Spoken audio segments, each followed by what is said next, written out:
Pinaka-ultimate plan ko guys is mag-round Bohol. So lilibutin ko buong Bohol, magsasolo lang ako. Alam niyo kung bakit? Kasi nakakabagot magantay na matapos yung 2,000 kilometers na... Ang tinatakbo ba kasi ang motor ko ngayon, nasa almost 300 kilometers pa lang simula nung nagkakabit tayo ng bagong spark plug, no? So yan yung pinaka-plan ko talaga, na magra-round Bohol ako mag-isa. Solo lang. Siguro try kong sundin yung ruta ng recent endurance event dito sa Bohol. Pero I think pag nalipot natin yung buong Bohol, hindi pa din yun enough, no? Kasi 2K kilometers yung ini-aim natin bago tayo maging spark plug reading. Yung ruta ng endurance nasa mga ano lang yun, mga 600 kilometers plus. So balik kailangan pala 2 beses ko ikutin yung Bohol mag-isa. So papunta akong Talipon ngayon kasi bibili ako ng mga pyesa ng motor. Ito pa nga lang biyahe na to, parang nababagot na ako kasi chill ride lang ako, nasa mga 50-60 lang yung takbuhan ko. So ewan ko na lang talaga kung yung buong Bohol talaga yung iikutin ko, no? Tapos ganito pa kainit, kasi ang init ngayon guys, ang init dito sa Bohol mukhang maabot na yata ng 50 degrees. So yan yung isa sa mga ini-aim natin this month. Siguro pag sweldo sa YouTube gagawin natin yan para may panggas tayo. Siguro nasa mga less than 2,000 pesos lang naman yung magagastos natin sa panggas ng motorsiklo, no? Pero antayin na lang natin yung sahod para sure na may pang backup tayo kung sakali mang masiraan tayo or something. Baka tumirik to si Calde kasi ang dami na naghahanap. Nasaan na ba yung spark plug reading mo? Bakit ang tagal? Chill lang kayo dyan, mag-spark plug reading tayo siguro mga next year na.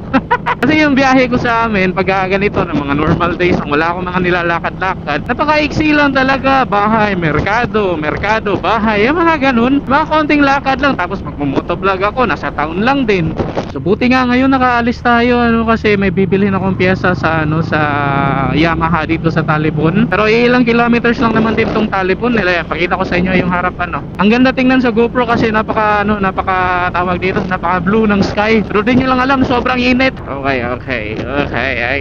Bali 2 pyesa yung bibilhin ko. Una is air filter kasi 16,000 na tong motor ko. Bibili na rin tayo ng tinatawag nilang napkin.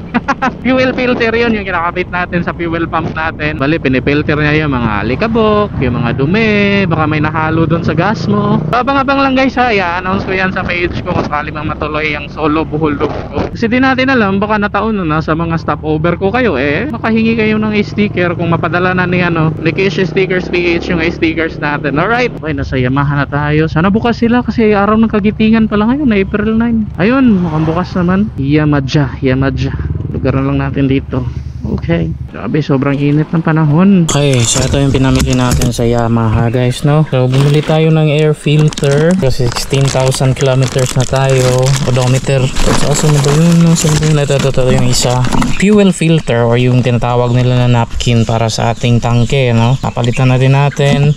Tapos bumili na din ako na ito, carbon cleaner. Pero matagal pa naman natin gagamitin ito. So huwag kayong maniwala na sabi nila pag nagmotor ka makakatipid ka. Tingnan nyo yung total, fuel filter tsaka air filter, tapos yung carbon cleaner 155, 1,090, mga ganyan. Scam yung sinasabi nila na makakatipid ka pag nagmotor ka.